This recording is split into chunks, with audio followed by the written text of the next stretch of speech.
You know, Lindsay, you call this one of the biggest races of the year. This could end up being one of the biggest upsets of the night, and that means nationwide. And this is what most of the roads look like. They're snow covered, and as you can see, not too bad, just about an inch or so before you reach the pavement. They tell me delinquency letters like this one here that are currently being sent to Gilchrist are actually a mistake. Consider that misleading at all, that that's the wrong information that's being shown? It is the wrong information, and we're going to correct it. This is one of the worst parts, having to walk in those doors into the courthouse. If you get pulled over for suspected drinking and driving, chances are an officer is going to ask you to take a breathalyzer test. You have a right to refuse this test. It's the one back at the jail that you won't. Right behind me is actually where this accident occurred at the railroad crossing between a train and a vehicle. Have anything to be concerned about in terms of whether Amtrak will still come here if you're governor? It's like this live shot. I'm going to knock it out of the park.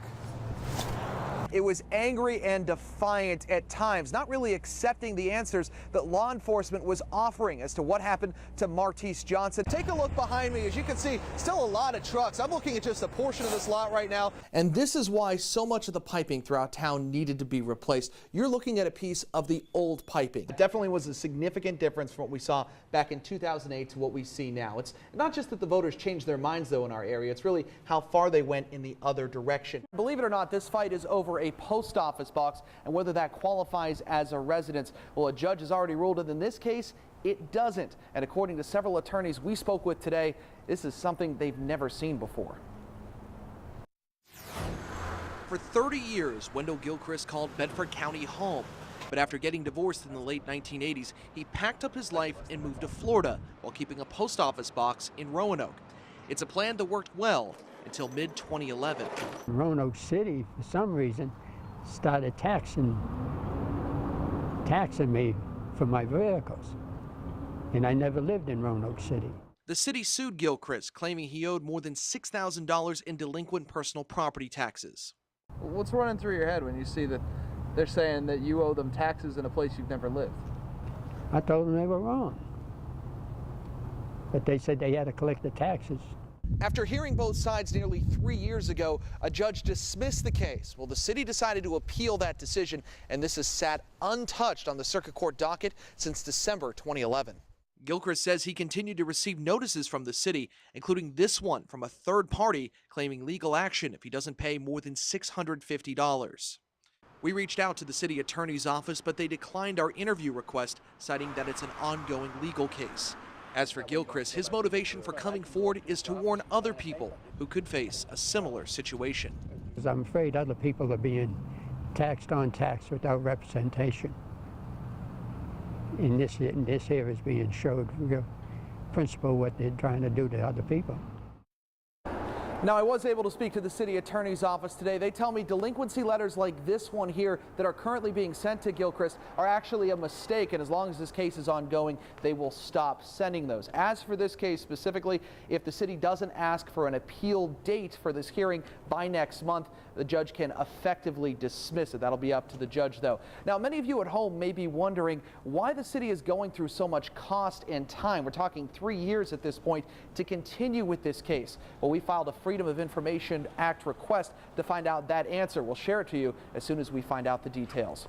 Reporting live tonight in downtown Roanoke, Aaron Martin, WSLS 10. You know, Lindsay, you call this one of the biggest races of the year. This could end up being one of the biggest upsets of the night, and that means nationwide. What we're looking at right now is an absolute dogfight in a race that a lot of people didn't think would end up being all that close. Right now, with about a little more than 91% reporting, according to CNN, Gillespie holds a 1-point lead, 49-48. Now, of course, a lot of these districts that still need to report these precincts likely will come from Northern Virginia, maybe a little bit from the Richmond, Virginia Beach area, and that traditionally has helped Democrats. So it could end up being good news for Mark Warner, but either way, this race is turning out to be a very, very close one. If you looked at the polls leading up to this, Warner had a relatively comfortable lead. Even the closest polls showed him up by at least 7 points. One Republican-leaning poll had him at 4 points, but at least the ones tracked by Real Clear Politics had it as a much larger margin. So definitely something a lot of people here were not expecting. Now, we had an opportunity to sit down and talk with Senator Tim Kaine a little bit earlier today. He said he believes that Warner is going to win this race despite how close it may end up being, and he tells us that it's because of his ability to connect directly with voters. The person-to-person contact, encouraging folks to make phone calls and convince their friends and neighbors becomes even more important in the low turnout year. And do you think that's been the case for Senator Warner? I do, and I think that they knew that going in because Mark's run races in presidential years and non-presidential years in the past. And Becky, Lindsay, I'll tell you, one of the things that's really interesting about this is the Southwest Virginia results that had come in. Just to list a few areas that Warner won back in 2008 when he won the Senate for the first time. Salem, Roanoke County, Botetourt County, all went for Warner. They all this time have gone for Gillespie. When we talked to him, he said he was going to need a big margin in our area, Southwest and South Side, in order to do well. Looks like up to this point, he got, for the most part, that. It'll be curious to see if it's enough to put him over the top. We'll, of course, continue to keep you updated throughout the night here on Fox 2127. But for now, reporting in Arlington, Aaron Martin, Fox 2127, 10 o'clock news. It's the last thing Furman Wirtz, Cave Springs student Zach Fouts, or Doug Wingate ever expected after receiving a routine spinal injection to help with back pain.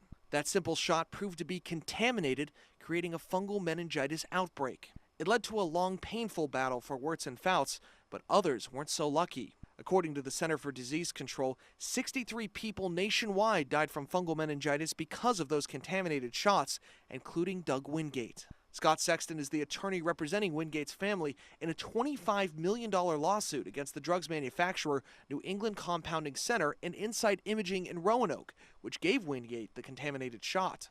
You make certain assumptions that that's a safe drug, that there's a government agency that's regulating that. Every single one of the people that we dealt with that was affected by this outbreak was shocked to find that, no, that wasn't the case. By mid-November, less than 2 months after the first reported case of meningitis, the U.S. Senate's Health, Education, Labor, and Pension Committee released a report detailing the outbreak and how it happened. The report found New England Compounding was first suspected of producing a drug that caused a form of meningitis in at least 2 cases more than a decade ago. The Food and Drug Administration began investigating the company back in August 2002. Of the samples that were studied in that inspection, 5 of the 16 vials were contaminated with bacteria. But instead of taking action, the FDA left the enforcement to the Massachusetts Board of Pharmacy. Compound pharmacies tend to fall between the cracks when it comes to regulation. Pharmacies are regulated by the state, drug manufacturers by the FDA. But compound pharmacies both distribute and manufacture drugs, meaning there's no one agency they report to. In the NECC's case, no action was taken until January 2006, nearly 4 years after the initial cases of meningitis were found. I checked to see what sort of discipline the NECC did in fact face and found only a required inspection by a third-party agency.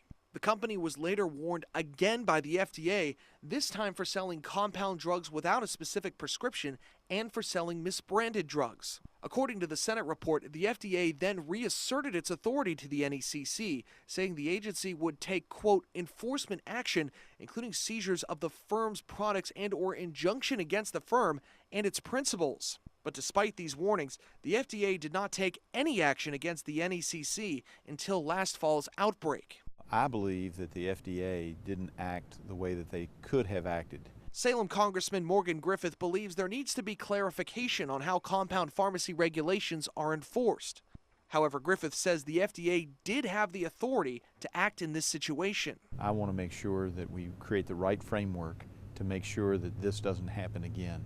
There were all kinds of warning bells and whistles going off. We could have saved lives. We reached out to the FDA about the issue. A spokesperson emailed us this statement saying, quote, the NECC is still part of an ongoing investigation and we are not in position to address specifics about our role with the firm. The statement continued to say, quote, FDA has been taking a critical look at our surveillance and enforcement approach to compounding pharmacies to find ways to use our existing authorities more effectively to protect consumers.